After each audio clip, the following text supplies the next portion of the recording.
मेरा नाम है Namit Agarwal and welcome to my channel Desi Angrez. आज मैं एक बहुत ही हिट टीवी सीरीज़ की बात करने जा रहा हूं, लेकिन उसका मात्र एक ही सीज़न आया और उस सीरीज़ का नाम है फायरफ्लाई। और ऐसा क्यों हुआ ये आज हम लोग रिव्यू में जानेंगे। और मेरा रिकमेंडेशन इस टीवी सीरीज़ के लिए मस्ट वॉच है, बहुत ही बढ़िया सीरीज़ है। और इससे पहले कि मैं रिव्यू शुरू करूँ, आप लोग जल्दी से मेरे चैनल को सब्सक्राइब कर लीजिए ताकि आपको और भी टीवी सीरीज़ के रिव्यू के नोटिफिकेशन मिल सके। डिस्क्रिप्शन की बात करता हूँ मैं।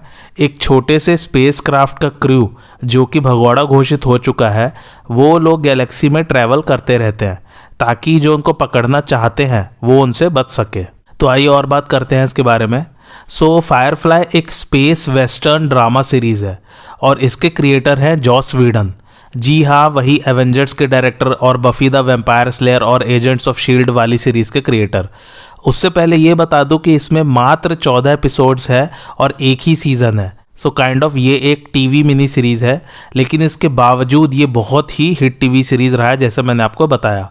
इसके कैंसिल हो जाने के बाद नेटवर्क और प्रोड्यूसर्स ने बहुत गाली खाई थी ऑडियंस से, क्योंकि शो का कंसेप्ट बहुत ही अच्छा था और यूनिक था उस समय के हिसाब से। ये दिखाया गया था 2002 से 2003 के बीच में, और इसने अपनी कहानी, writing, visual effects, acting, screen play, direction सभी के लिए बहुत सारे बड़े बड़े अवार्ड जीते हैं। और जैसा मैंने कहा, ये जॉस व्हीडन की सीरीज़ है, तो आप समझ ही सकते हैं कि कितनी बढ़िया सीरीज़ है। भले ही वो अपने पर्सनल लाइफ में जैसे भी रहे हैं, लेकिन उन्होंने जो मूवीज़ और शोज़ बनाए हैं वो बहुत ही बढ़िया रहे हैं।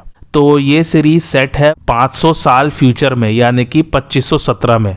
इसमें सेरेनिटी नाम का स्पेसशिप दिखाया गया है जो कि फायरफ्लाई क्लास का है और उसके क्रू की संख्या टोटल 9 है। तो उन्हीं के एडवेंचर्स के बारे में ये सीरीज़ है। जॉस व्हीडन ने इस सीरीज़ को नेटवर्क को ऐसे कह के पिच किया था कि 9 लोग खाली स्पेस को देखते हुए ट्रैवल कर रहे हैं और उन सभी 9 के 9 को अलग अलग चीज़ दिखाई दे रही है उस खाली स्पेस में। बहुत ही फिलोसॉफिकल तरीके से उन्होंने शो को पिच किया था। अच्छा, इसमें दिखाया गया है कि एक सिविल वार हुआ था और इस क्रू में मोस्टली सभी हारे हुए वाली साइड से है।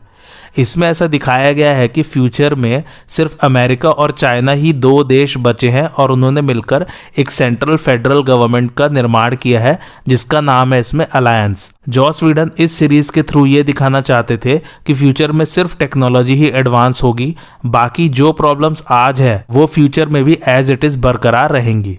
और देखा जाए तो मैं भी इससे सहमत हूँ, क्योंकि अगर मैं ईयर 1998 की बात करूँ और आज 2023 यानी कि 25 साल बाद, तो हम लोग सिर्फ टेक्नोलॉजी में ही एडवांस हुए हैं, लेकिन बाकी सभी प्रॉब्लम्स एज इट इज़ ही है, बल्कि और ज़्यादा टेक्नोलॉजी ने कॉम्प्लिकेट ही कर दी है। खैर, हम लोग यहाँ फिलोसॉफी डिस्कस करने नहीं आए हैं। अच्छा, इसके कंटिन्यूएशन में 2005 में एक मूवी आई थी जिसका नाम था सेरेनिटी। वो मूवी भी बहुत ज़बरदस्त है। इस सीरीज़ को देखने के बाद आप उसको भी देख सकते हैं। आइए इसकी बैक स्टोरी की बात करते हैं। ये कहानी हमारी गैलेक्सी से बहुत दूर एक नई गैलेक्सी या सिस्टम कह सकते हैं उसमें सेट है, और इसमें भी एक सिस्टम नहीं बल्कि कई सिस्टम्स दिखाए गए हैं, और इन सिस्टम्स में भी बहुत सारे प्लैनेट्स और मून्स पर इंसान रह रहे हैं। तो इसमें ऐसा दिखाया है कि हमारी पृथ्वी अब रहने लायक नहीं रही है, इसलिए इंसान दूसरे ग्रहों पर, वो भी दूसरे गैलेक्सी में जाकर बस चुका है कई सालों पहले। तो इंसान ने क्या किया है कि उसने दूसरे ग्रहों पर जाके उन ग्रहों को अपने रहने लायक बना दिया है। इस प्रोसेस को बोलते हैं टेराफॉर्मिंग या अर्थ शेपिंग। ये दरअसल एक काल्पनिक प्रक्रिया है जिसके थ्रू इंसान किसी भी प्लेनेट को अपने रहने लायक बना सकता है। तो इस प्रक्रिया में इंसान उस ग्रह के वातावरण, तापमान, सतह की रूपरेखा, इकोलॉजी और उसका मून या जो भी कोई प्राकृतिक उपग्रह यानी कि नेचुरल सैटेलाइट हो, जैसे कि हमारा मून है, उसको अपने हिसाब से विज्ञान की मदद से परिवर्तित कर सकता है और फिर फाइनली वो इंसान के रहने लायक बन जाता है। तो जैसा कि मैंने बताया कि इंसान ने टेराफॉर्मिंग कई ग्रहों पर किया, तो इनमें जो सेंट्रल या हम मुख्य ग्रह कह सकते हैं, उन पर इंसान ने अपनी कॉलोनीज बसा ली है, और कुछ समय बाद ये मुख्य ग्रह एक दूसरे के साथ मिलके एक अलायंस फॉर्म कर लेते हैं। और अलायंस कहता है कि सभी ग्रहों को उनके नियम, कायदे, कानून के हिसाब से चलना पड़ेगा। काइंड ऑफ अलायंस सभी ग्रहों पर राज करेगा। लेकिन कुछ इंडिपेंडेंट ग्रह इसका विरोध करते हैं और एक सिविल वार यानी कि ग्रह युद्ध छिड़ जाता है इंसानों में। अल्टीमेटली अलायंस जीत जाता है और इंडिपेंडेंट्स हार जाते हैं।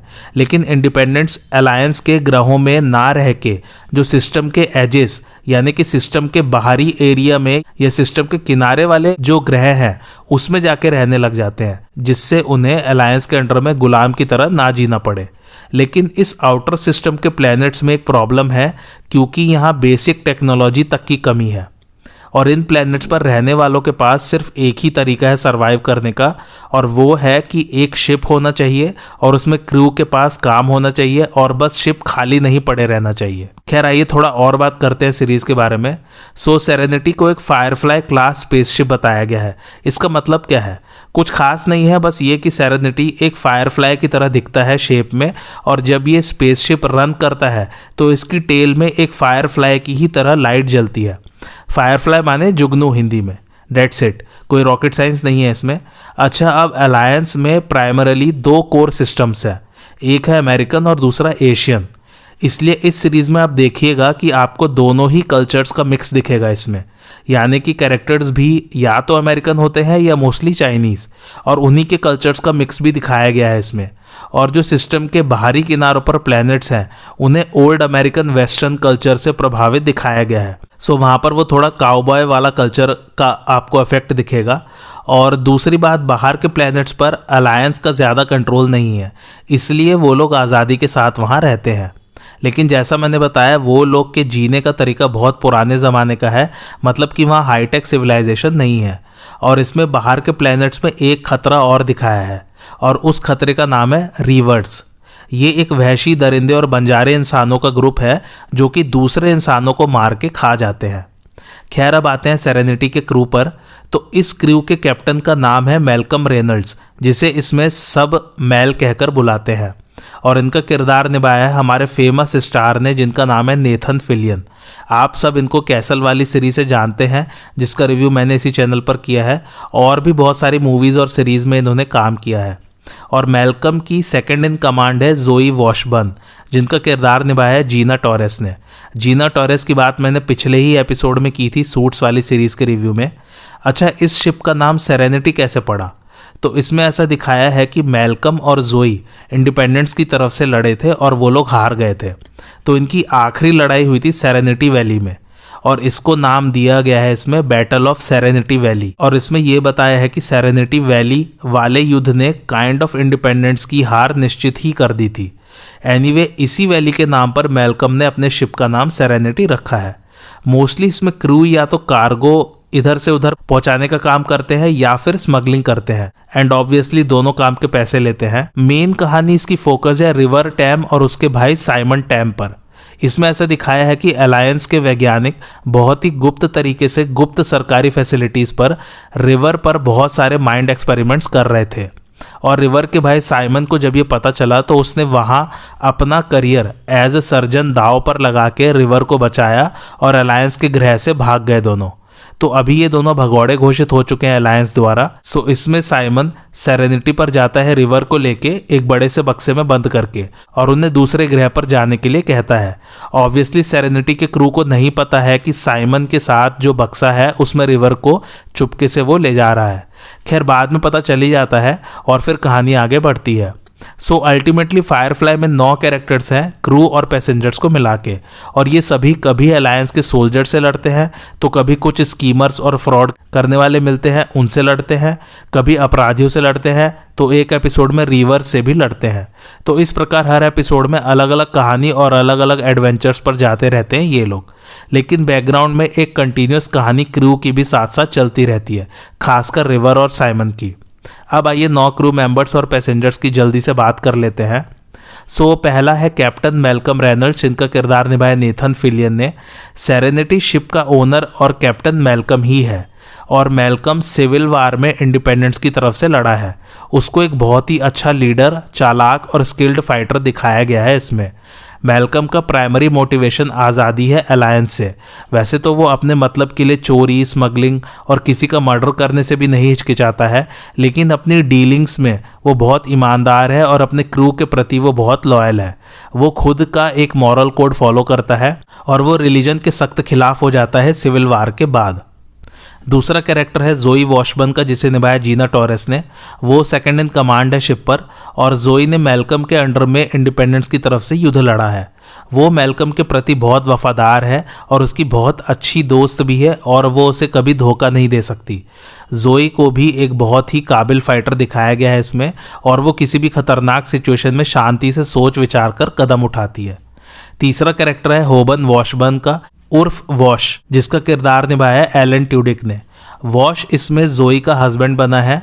अच्छा, वैसे मैं बता दूं कि एलन ट्यूडिक भी एक बहुत बड़े अभिनेता हैं हॉलीवुड के आज की डेट में। उसको जोई की मैल्कम के प्रति वफादारी और मैल्कम के साथ दोस्ती बिल्कुल पसंद नहीं आती है, बल्कि मैल्कम भी जोई को कई बार मजाक मजाक में कहता है कि तुमने बिना मेरे परमिशन के वॉश से शादी की है। एनीवे, वॉश सेरेनिटी का पायलट है और बहुत ही स्किल्ड पायलट है। उसको और भी बहुत सारे शिप्स के क्रू अपने साथ लेना चाहते हैं, लेकिन उसने फिर भी सेरेनिटी ही ज्वाइन किया है। वॉश का कैरेक्टर हर सिचुएशन में हंसी मजाक करता रहता है, भले ही कोई सिचुएशन सीरियस ही क्यों ना हो।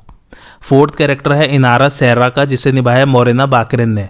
मोरेना बाकरिन को आप सब लोग डेडपूल वाली मूवी और होमलैंड वाली सीरीज से जानते ही हैं। होमलैंड का रिव्यू मैंने इसी चैनल पर किया भी है। खैर, इनारा को इसमें कंपेनियन कहा गया है। उसका काम है मोस्टली लोगों को एंटरटेन करना अपने प्राइवेट रूम में, स्पेसशिप में। बाकी आप समझ ही सकते हैं, लेकिन उसकी समाज में वैल्यू बहुत हाई है, जिसके कारण सेरेनिटी को भी एक लेजिटिमेसी यानी कि वैधता मिली हुई है। और शिप अगर किसी भी प्लेनेट पर जाता है तो इनारा के उस शिप पर होने के कारण कोई उस शिप की तरफ शक भरी नज़रों से नहीं देखता है। और इसमें मैल्कम और इनारा के बीच में बहुत ही कॉम्प्लिकेटेड रोमांटिक रिलेशनशिप चलता रहता है और दोनों एक दूसरे के काम को पसंद नहीं करते हैं। यानी कि इनारा को चोरी, स्मगलिंग करना पसंद नहीं है और मैल्कम को इनारा को दूसरों को एंटरटेन करना। एनीवे, दोनों बहुत कोशिश करते हैं अपना रिलेशनशिप प्रोफेशनल रखने की। आगे क्या होता है इन दोनों में वो जानने के लिए आप लोग सीरीज देखिए। फिफ्थ कैरेक्टर है जेन कॉब का, जिसे निभाया एडम बाल्डविन ने। इसे एक मर्सिनरी दिखाया गया है। मर्सिनरी वो होता है जो पैसे लेके किसी के लिए भी काम कर सकता है।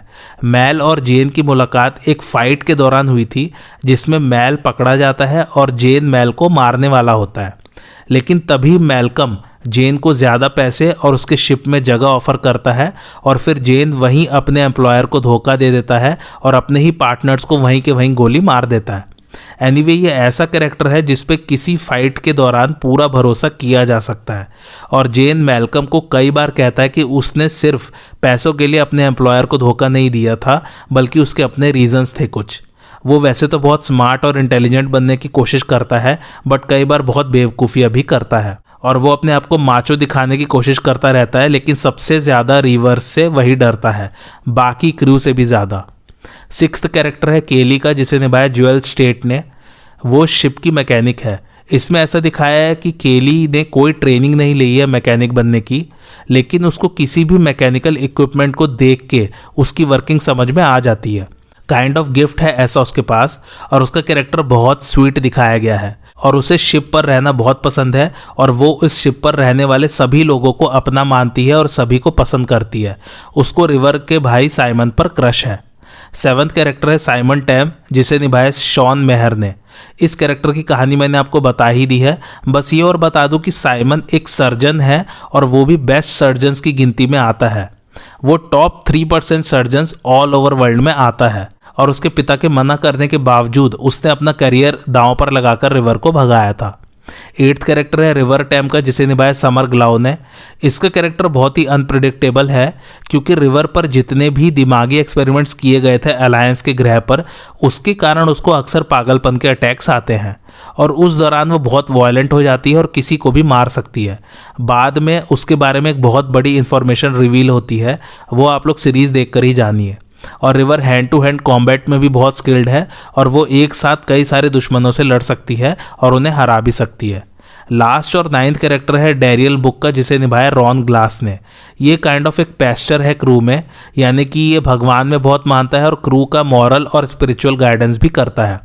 और बुक के पास बहुत नॉलेज है हर चीज़ की, जैसे आपराधिक गतिविधियाँ, पुलिस में करप्शन, हथियारों के बारे में, मिलिट्री स्ट्रेटजी यानी कि युद्ध की रणनीति के बारे में वगैरह वगैरह।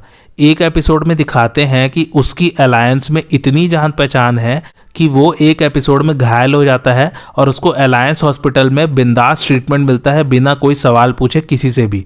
और वो वैसे तो वायलेंस अवॉइड करता है बट कभी कभी उसे करना पड़ता है।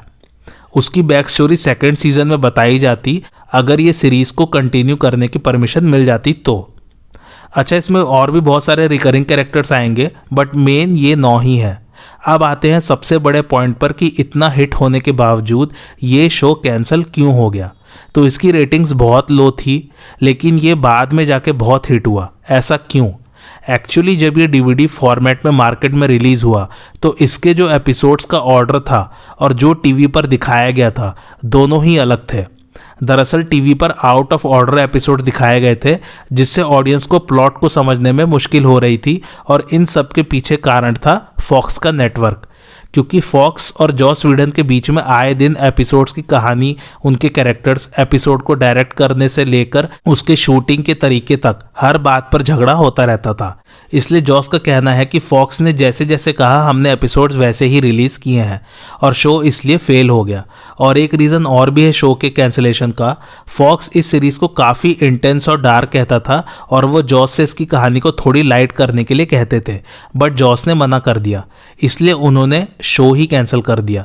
लेकिन बाद में ये लोगों को बेहद पसंद आया, यहाँ तक लोगों ने फॉक्स नेटवर्क को कई लेटर्स लिखे इस शो को वापस शुरू करने के लिए बट ऐसा नहीं हो पाया। कोई और नेटवर्क भी राज़ी नहीं हुआ इस शो को वापस शुरू करने के लिए। और आज देखिए आप, इस शो की रेटिंग 9 आउट ऑफ 10 है और ये show top 250 IMDb TV shows में 29th रैंक पर है, काइंड ऑफ टॉप 30 में ही है। सो अब आप समझ ही सकते हैं कितना ज़बरदस्त शो है ये। एनीवे मेरा रिकमेंडेशन मस्ट वॉच है। शो बहुत ही ज़बरदस्त है। इसका सेटअप, कॉस्ट्यूम्स, कहानी, डायलॉग्स, डायरेक्शन, स्क्रीन प्ले और कैरेक्टर्स सभी एक से बढ़कर एक है। और सबसे बड़ी बात कि दूसरे ग्रह पर जाकर बसने के बावजूद इसमें एलियंस का कोई कंसेप्ट नहीं है, सिर्फ और सिर्फ ह्यूमंस ही हैं इस सीरीज़ में। सो ये वाकई में एक यूनिक और इनोवेटिव कंसेप्ट है जॉस व्हीडन की तरफ से। और मैं फिर से बता दूं कि इसने ढेर सारे एमी अवार्ड्स जीते हैं और भी कई सारे बड़े बड़े अवार्ड्स।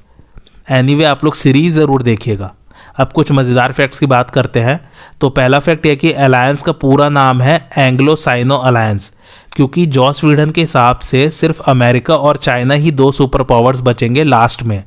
हाँ, ये दोनों खत्म हो जाएंगे और सिर्फ इंडिया बचेगा एक्चुअली में। खैर, अलायंस का जो फ्लैग दिखाया गया है इसमें वो अमेरिका और चाइना के फ्लैग्स को मिला के बनाया गया है। दूसरा फैक्ट यह कि फायरफ्लाई और सेरेनिटी वाली मूवी की डीवीडी को इंटरनेशनल स्पेस स्टेशन लेके गए थे रियल लाइफ में एस्ट्रोनॉट स्टीवन स्वानसन 2007 में। तीसरा फैक्ट यह कि नेथन फिलियन आज तक भी यही कहते हैं कि ये सीरीज़ को शूट करने में उनको सबसे ज़्यादा मज़ा आया था। चौथा फैक्ट यह कि एक्चुअली एक बात और है जिसके कारण फॉक्स को ये शो पसंद नहीं था। उनका कहना था कि मैल्कम और जोई का रोमांटिक एंगल दिखाओ और जोई को मैरिड नहीं दिखाना है, लेकिन जॉस ने मना कर दिया। पांचवा फैक्ट यह कि ये नेथन फिलियन का पहला रोल है एज ए लीडिंग कैरेक्टर। छठा फैक्ट यह कि ओरिजिनली इसमें सिर्फ 5 मेन कैरेक्टर्स थे, लेकिन बनाते बनाते टोटल 9 मेन कैरेक्टर्स हो गए। सातवां फैक्ट है कि जॉस व्हीडन इसको टोटल 7 सीजन्स के लिए बनाने वाले थे। आठवां और आखिरी फैक्ट यह कि जॉस व्हीडन टॉय स्टोरी के one of the screen writers थे, जिसमें एक काउबॉय डॉल और टॉय स्पेसमैन था। IMDb रेटिंग मैंने बता ही दी है, 9 है, जिसको रेट किया लगभग 2,70,000 लोगों ने। और मेरा रिकमेंडेशन मस्ट वॉच है, ज़रूर देखिए, बहुत ही बढ़िया सीरीज़ है, दूसरे गैलेक्सी में सेट है। So kind of star wars वाली वाइब देता है ये सीरीज़, पर इसमें एलियंस नहीं है। खैर, आपको आज का रिव्यू कैसा लगा मुझे कमेंट करके ज़रूर बताइए, और आप और किस किस टीवी सीरीज़ का रिव्यू सुनना चाहते हैं वो भी मुझे कमेंट करके ज़रूर बताइए। और मेरे चैनल देसी अंग्रेज को लाइक, शेयर और सब्सक्राइब ज़रूर कीजिए। Thanks for watching.